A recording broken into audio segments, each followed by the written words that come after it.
Good morning, America. It's Monday, August 31st, 2015.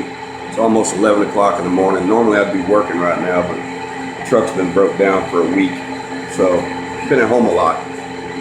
I've been looking at the news. I've had a lot of time on my hands to look at things, and there's a couple things I want to talk about. Number one, this deputy sheriff that was murdered in northwest Houston, I believe it was Friday evening. I'm a little aggravated about, some of the things that have been said, in the different news reports about it. First off, I mean, it's pretty obvious to any, reasonable person that yeah, a good reason, one of the reasons why he was singled out and executed like he was, probably was because he was in uniform. I happen to think that another reason was, besides the fact that he was in uniform, was because he was white. Now, I'm going to qualify something real quick here. I don't have anything against black folks, brown folks, yellow folks, whatever. I really don't. But a lot of things that are happening in the news that are racial in nature, they're not being reported as such, it seems to me, unless it is a white cop or a white person killing a black person.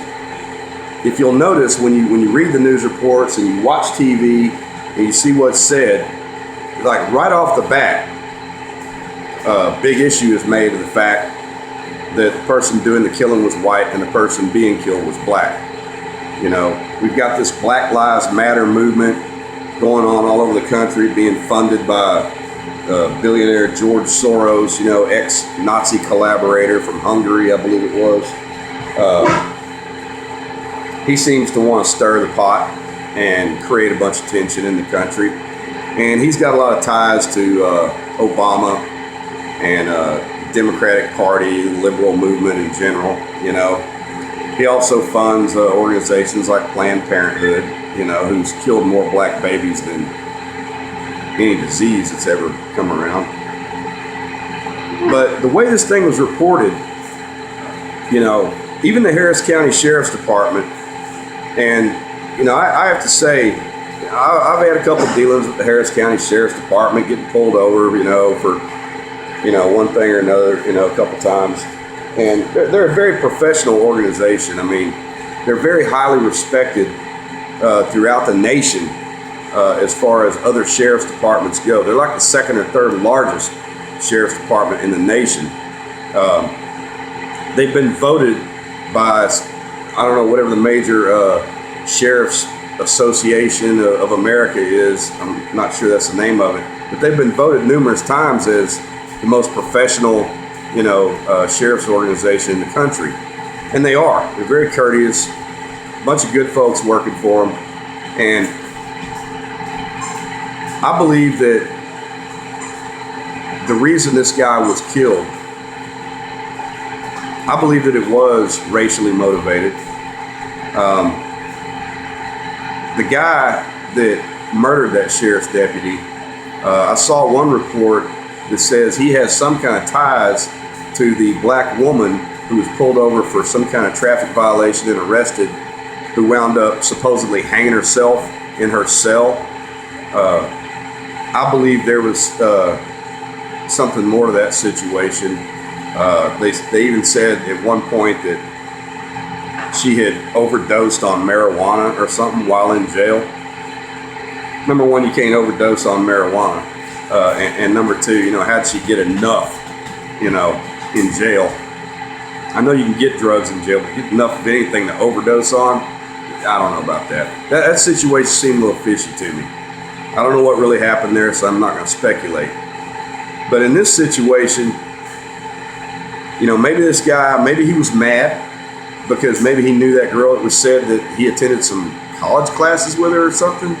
In one report I read, I don't know whether it's true or not, but that's just what I read. Maybe he was angry because she died in police custody. Maybe he was actually friends with her. Or maybe it was just because all this crap has been stirred up, by this Black Lives Matter organization, going around hollering pigs in a blanket and kill cops and kill pigs and all that kind of stuff. There's another little side issue right there that needs to be talked about. I saw a video on Infowars.com a few weeks back where there were a bunch of these Black Lives Matters protesters marching around Austin, Texas, holding up Black Lives Matters signs and things like that. And they were carrying guns. They had like rifles, AR-15s and stuff like that slung over their shoulders. And they were walking around chanting about killing cops, killing pigs and all this kind of stuff. Calling for violence against police. Now, I'm a big believer in the First Amendment, Second Amendment, all the amendments, all our rights, all our liberties. I'm a big believer in that. But the First Amendment does not cover you when you're actually calling for violence against anyone. When you're trying to incite violence against a group. The First Amendment does not call for that.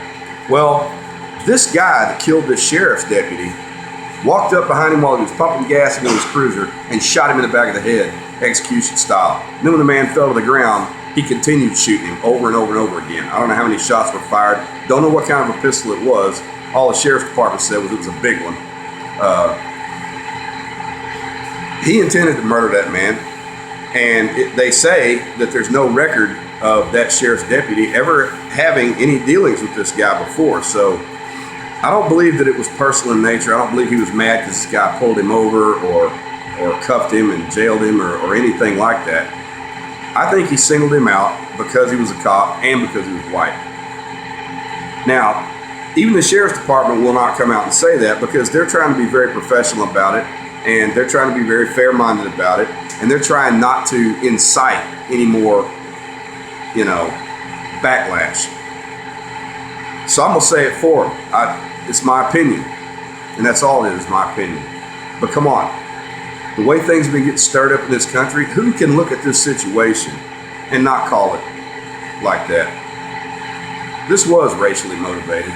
And it was also motivated by hatred of police because of recent, very well publicized shootings of black men, black young men, or whatever by police in different places around the country. Ferguson, and other places. And I understand that. But what you have to understand is this Black Lives Matter organization is very, very well funded. And it's funded by some really nasty people. People who seem to want to really stir this country up and create, a race war, a civil war, whatever you want to call it. We need to pull back and look at these kinds of things because we're not being told the whole truth about it. That man leaves behind a wife and 2 kids.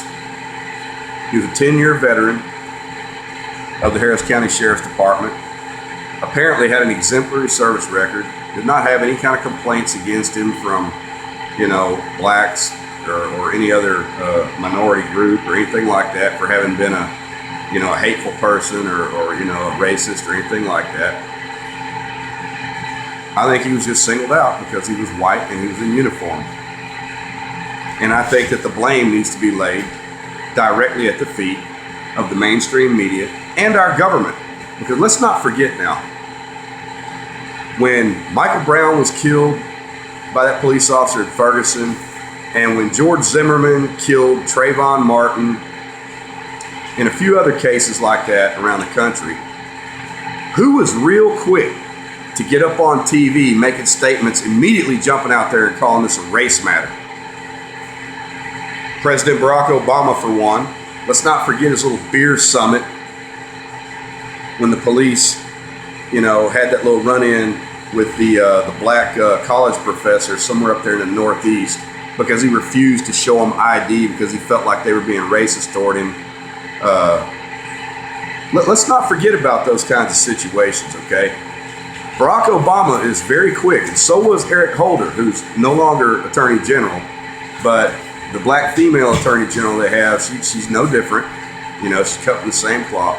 Whenever one of these incidents occurs, they are very, very quick to immediately jump out there and hold a press conference and stir things up, saying that this was racially motivated. Where's Obama in this situation? This sheriff's deputy's murder has been splattered all over every major news network as one of the top stories in the country. It's all over newspapers, every kind of publication in the country. And what's Obama doing today? He's in Alaska, renaming Mount McKinley Denali. Man, not a word from anybody in his administration about this. And there have been other killings of white police officers, of random white people. Let's not forget the black homosexual newsman who just murdered in cold blood and filmed it while he was doing it. That couple over in, what was it, Virginia? While the lady reporter was interviewing someone, just walked up and just killed her in cold blood, and her, I guess, boyfriend, cameraman. Just murdered both of them. Or maybe it wasn't her boyfriend, I forget, but it doesn't matter. Where were all the protesters? I mean, do you see a bunch of white people out protesting in the streets and burning their own neighborhoods down and destroying their own businesses and stuff like that? Come on, look at this and be real about it. Now, this Black Lives Matter group, they're going around marching in places, different places around the country, carrying guns even, and calling for the murder of police and of white people. You see it all the time on the news. Where's the Justice Department when that happens? Where was the Justice Department when you had these Black Panther characters from the new Black Panther Party standing outside a polling location during one of the last elections, holding clubs and stuff and trying to intimidate white people to stop them from going in and voting? Where was the Justice Department then? That little loudmouth character is still running his mouth with his little tattoos on his face that say, I hate whitey, and kill white babies and kill all whites and stuff like that. You see how one-sided this whole thing is? Now, I'm gonna be honest with you. I know there's a lot of black folks, a lot of good folks out there, man, that they see this for what it is, which is bullshit. They see it. I mean, I talk to them all the time, I live in a little country town. We got lots of black folks, white folks, Mexican folks, whatever. And we all get along just fine. We don't have all that kind of bullshit going on here. And most people, most reasonable people, regardless of what color your skin is, they can see through this crap. And they can see it for what it is. It's an agenda being played out here, where people are being played off against each other. And while we're all focusing on this crap, our government's selling us down the road with these illegal trade deals and stuff to sell out our sovereignty and just ruining this country in every way, shape, and form. But I'm gonna be honest about something here. Black folks make up approximately, from the last word that I saw on it, about 13% of the population. And you got a lot of them out there, and I know they're a minority amongst blacks, but you got a lot of them out there running around hollering, kill whitey and kill police, and all this kind of stuff. And you got some of these characters like Louis Farrakhan and these Black Lives Matters people and stuff like this, new Black Panther Party and all this. We got Quan X down here in Houston, always trying to stir up shit whenever a black person gets killed by a white person, whether it's a cop or whatever. And you seem to want to, I'm talking to you, the minority amongst blacks, that seem to want to stir up a race war. If that is your intention, that is suicidal. And if you had any sense about you, you'd know it's suicidal. Because rural white people live in the small towns and communities and stuff throughout this country are mostly gun owners. A lot of them are ex-military. We outnumber you incredibly. Most of us are ex-military. highly trained in the use of firearms of all types and other kinds of weapon systems. And in order to stir up this kind of trouble, like it seems you want to, you are literally stirring up one hell of a hornet's nest.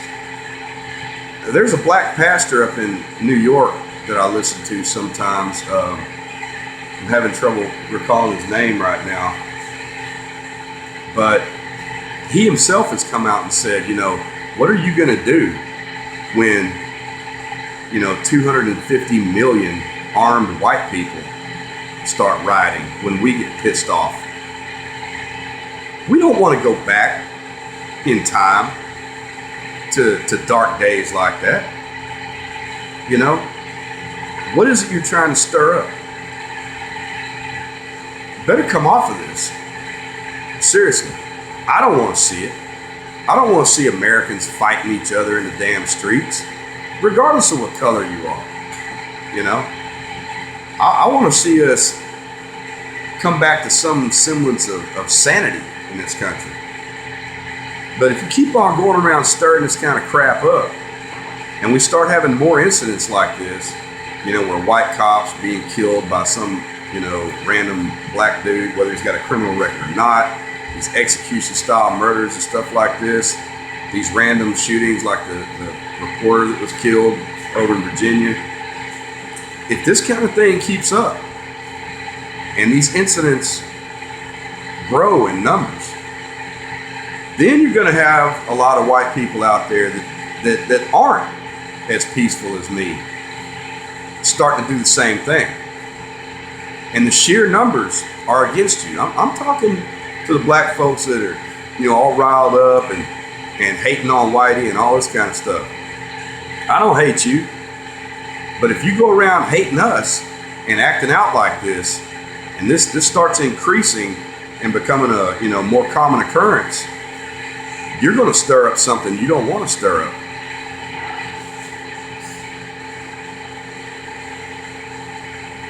You need to think about this. This is getting serious. And folks around this country are arming up to the gills, man. They're arming up to the gills because of what they see our government doing. People are not that stupid.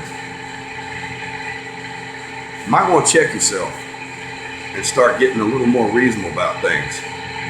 This right here was uncalled for. That black dude just murdered that cop. He murdered him.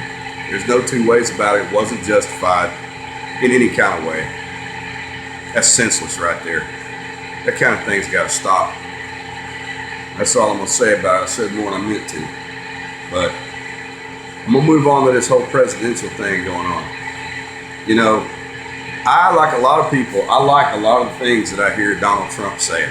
Okay, he's saying a lot of stuff that a lot of Americans are like, yeah, it's about time somebody came out here and told it like it was, and wasn't worried about being politically correct and all that kind of stuff. I agree. But let's not all just start, worshiping Donald Trump just yet. Everything he's saying, pretty much, I agree with, okay? I like his flair. I know the dude's arrogant, he's a multi-billionaire, very successful, very smart. And I love a lot of things he says. But Donald Trump's got a little bit of a checkered past, okay? Donald Trump has done some pretty dirty things to some little people. Like that little old lady up there in New Jersey or New York that he wanted her land that her house sat on for some kind of casino or parking lot or hotel or something like that, I forget. Offered her like $1 million for it. She didn't want it because she just wanted to stay in her house. She was old, and that was her home, right? That's her right. So he went around behind her back, made some phone calls or whatever, called in some favors, whatever he did, wielded his influence with the New Jersey Gaming Commission or whatever it was. And before you know it, the little old lady's being forced out of her house, being declared incompetent and all this kind of stuff. Anybody that goes back and looks at that situation can see what really happened there. He used his influence and his money to get what he wanted and wound up screwing that little old lady over and getting her house and her property to get what he wanted. I don't know how many cases like that there are in Donald Trump's past where he's done things like that, but that makes him highly suspect in my book. The guy who's being ignored right now is Rand Paul. And some of you may laugh that I sit here and talk in support of Rand Paul. Well, go ahead and laugh if you want to. But I would recommend, before you laugh too hard, go look into Rand Paul's voting record. Go look up some of the YouTube videos of speeches that he's given on the floor of the House and the Senate, where he is tirelessly trying to defend our rights and our liberties as American citizens against the NSA that spies on us constantly, against the government, against big corporations that are taking advantage of us. I'm not going to get into all the different bills that he's tried to introduce to help you and me out. I won't get into all of it because it would just take too long. But this guy's being minimized. He's being overshadowed by this cult of personality called Donald Trump, and by all the other lackeys that are trying to run for president on the Republican ticket. You need to go look into some of these people. There's not one person that's running for president on that Republican ticket that has the kind of moral, upstanding background that Rand Paul does. Just like his daddy Ron Paul before him, and they did the same damn thing to him in the last 2 elections. That man should have been our president everywhere he went around the country. And I was driving a truck over the road all over the lower 48 states of this country. And I'm going to tell you what I saw.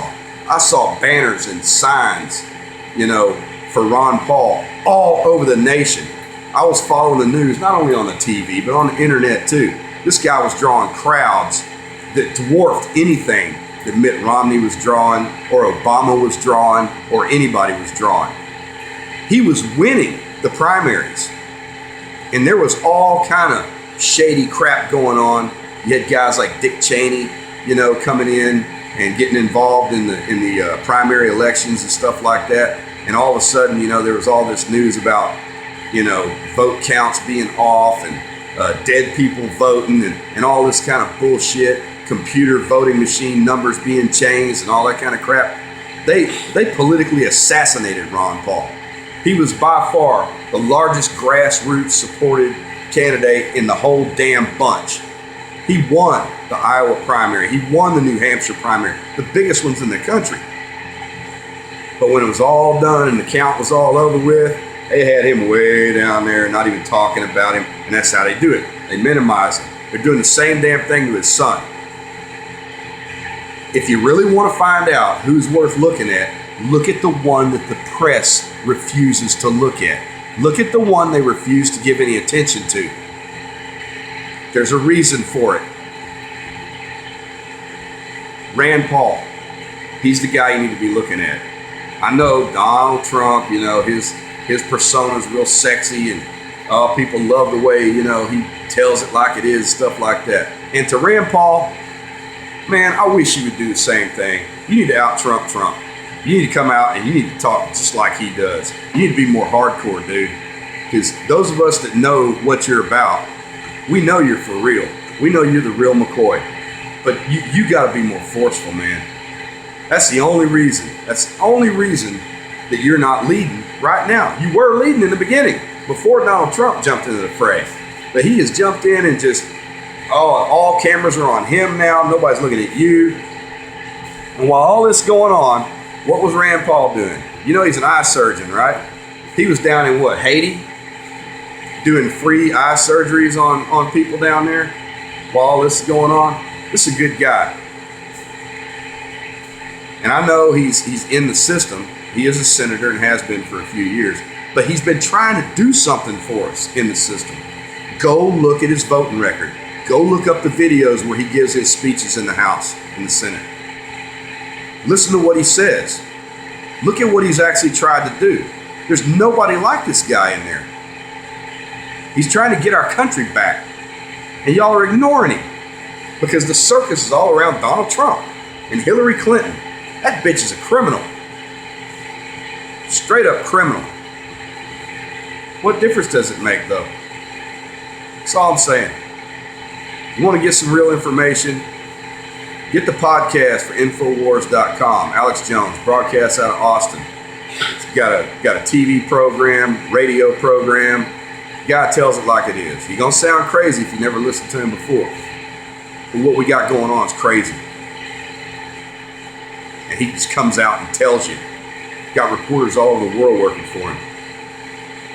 Infowars.com. Drudge Report. Breitbart. Get your news from somewhere other than CNN or MSNBC or Fox News. That's nothing but a damn donkey show.